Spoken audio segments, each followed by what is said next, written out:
Hey there YouTube, Elite Master here with another video review. This time I'll be taking a look at the 1/144 scale high grade Gundam Age Zedas. And personally, I like this kit. Just saying it right now. A lot of people don't, but I gotta say I like it. Now then, for its colors, as you can see, it's got this lightish brown gray color, I guess you could describe it as. This nice dark color here, dark gray, really dark gray, almost black. There's two yellow pieces on the arms right here, just the hands. Look really nice, offsets the colors really well. And there's a clear piece in the chest that has a green and red stickers on them that give him this really nice looking chest. In my opinion, it looks like a shark. So, yeah, he's also got the green sticker in the face like all the UE kits have. Gotta say, I love that design. And yeah, that's it for plastic colors. He's not got not that many, but he's got enough. He's got enough. So without further ado, let's go over the articulation, shall we? Which he does kind of suffer in. His head is on the double ball joint. Because of the way it's set in there, it can't really go all that much of a chicken motion, but it can move up and down, side to side, and rotates. And I really like the way the head looks. It's more solid looking, and it's got the same aesthetic as the Gafrin and the Bakto, with the looks like wings on the side of the face, but it's all solid. The wings don't move. Well, not wings, but the pieces don't move. It still looks like it's got wings though on the side of its head, but it's just a lot smaller, a lot sleeker looking head. I really like it. Its arms are in ball joints, and that ball joint is on a hinge, and forward and back, like that. And the ball joint can move around and wiggle and rotate. His arm can go out that far, so altogether about 90 degrees from the body. Rotate below the shoulder. Bend the elbow at two joints. Not that bad. Not as good as the Boxo, and definitely a hell of a lot better than the Gafrin. Or is it? Can't remember. But his hand's on the ball joint, rotates and wiggle. The Vulcan in the hand is on a ball joint that can move out or lay flush. He's got some good movement in the torso. Let's move his wings out of the way to show you. But he's got a joint up here for transformation, and this piece loves to go flat. But he's got a ball joint right there. Just forward and back, really good. Side to side, and can rotate slightly. Just have to be careful because a lot of stuff gets in the way. His hips are on ball joints, and sadly that's as close together as you're gonna get legs unless you like force them. But then I think that's putting some stress on the shaft that the ball joint's on. His legs can move forward and back and in and out a bit. His knees are on double joints, but not very much. He's got little over 90 degrees. It's mostly because of the top joint. The bottom joint does most of the work. You can see the top joint goes like that much, and then the bottom joint brings it the rest of the way. But his feet's on the ball joint, moves forward and back, side to side, not very much. Rotates slightly, and the foot can go down for transformation. And that's about it for the Zedas' articulation. It's got okay articulation. Definitely one of the weaker of the UE suits. I think the best one in terms of articulation is still the Bakto, and that's weird considering how bulky it is. But it's not bad. Now then, he does have some accessories. That's well, I don't seem to have the box for it right now, but because the box is where I put the parts. But he does have closed fists for these hands. They're the exact same color with yellow and gray backings. Only they're closed, and you do not get the Vulcan with it. They're just closed with their thumbs sticking up like that. It's weird looking. But he also has his little sword tail thing. Just plugs into this little peg on that little hole. It just plugs into either of the Vulcans. You gotta get the Vulcan out, plug it in there, and then you see there's a hinge, not a hinge, but a ball joint right there. that you bring the sword down on to make it flat. And now he's got his weird looking rapier thingy, which I actually dig. I really like the way this looks. It does split a little bit at the tip, so be careful of that. But he's got this nice looking design. Just the way he holds it, very ominous looking. It is a nice looking bladed weapon. He can slash fools with the best of them. He can also still accept beams into his hands, so if you have yellow beams, you can put those in there. And I personally like to display my UE kits with their wings out. And for that test, the Zedas actually passes with flying colors. I like the way the wings look when they're out. In terms of aesthetics, this guy has not disappointed me. Articulation, yes. And as you'll see in a second, so does his transformation. That's another disappointment. The main gimmick that these UE kits has, and this one has the weakest of them. Let's just put the tail back and then we'll start with the transformation, shall we? Alright, to start with the transformation, the upper body, we're going to leave like this for now. Then we can take the wings, move them out, like that.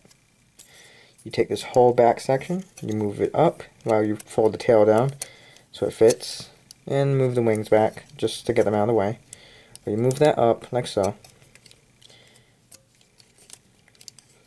Then you can take this part of the body, right there, and that will move back, and you see there's a peg right there. It's going to go into this poly cap. It doesn't fit all that well. It usually works better without the tail in, but you still need the tail in for the complete effect, so just going to put it there. Then the legs go flat. Flatten the feet and push the leg like that, so you see this panel move up. Show you that again. You push the leg up, that panel moves up to fill it in. So get the legs lined up like so. And this piece right here, you fold that up, and this piece you fold it down like so. The head, whoops, stays where it is, and the arms you just pretty much fold up like this, and you'd put the fists in. So, and last but not least, just kind of wrap the wings around the shoulders.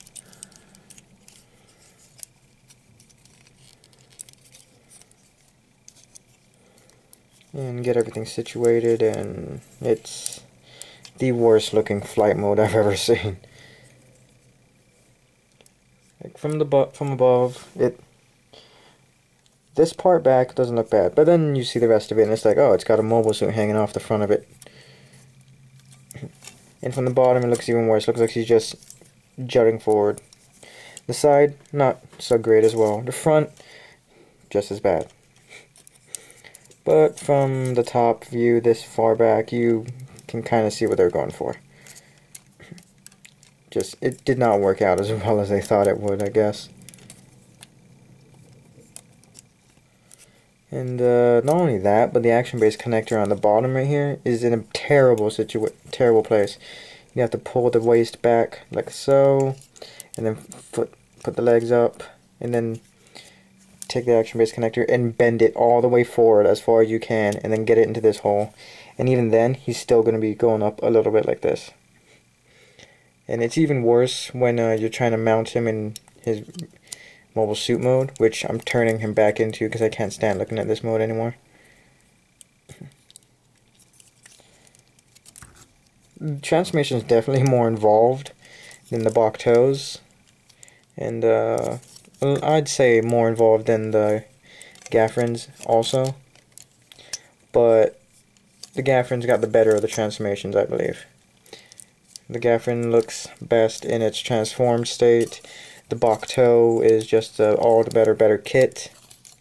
And the Zedas looks the most awesome, in my opinion, in its mobile suit mode compared to the other three.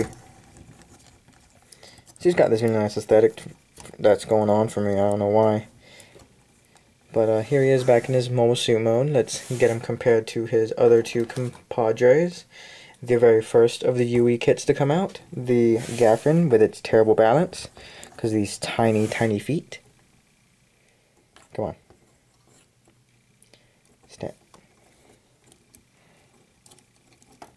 Stand up. Yep, gotta use the tail.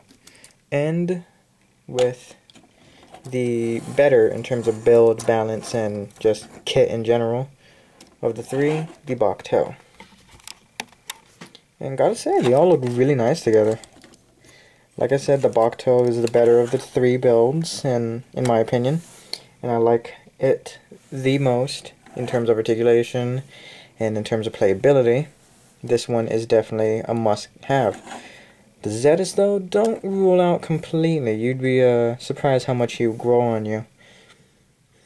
The Gaffrin, I still love. I love the design of the Gaffrin, and its beast flight mode is still the most unique thing I've seen in Gundam as of late.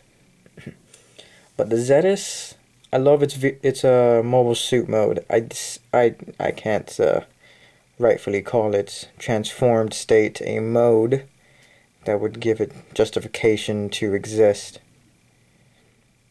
But they are all really nice kits. If you get the Gaffrin and the bok tail, get the Zedas at the very end if you can find it on sale or something like that.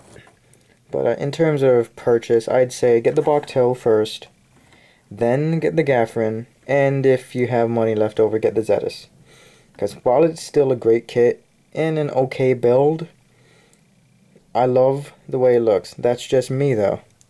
A lot of people have problems with it. I understand each of the problems, and I have the same problems. But I can't just rightfully say I don't like this kit, because I do. I absolutely do. It even topples the bok tail on my favorite list. Because he just looks cool. And that's all I really care about. The articulation and all that goodness, the playability and stuff like that, that's a bonus for me. It's all about how a kit looks. And this guy looks good.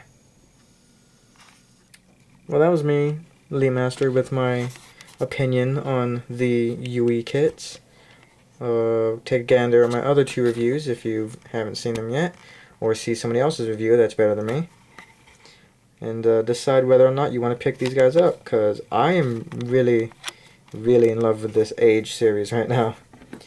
I actually cannot hold in my anticipation for the new kits that are coming out. The Age 2 looks amazing, the Adele looks amazing, and so does the Dorado. I might even pick up the Zedas R, which is just a red recolor of this. Pretty much everything's the same except for these colors, they're turned red. But yeah, that's me. Catch you all later. Bye.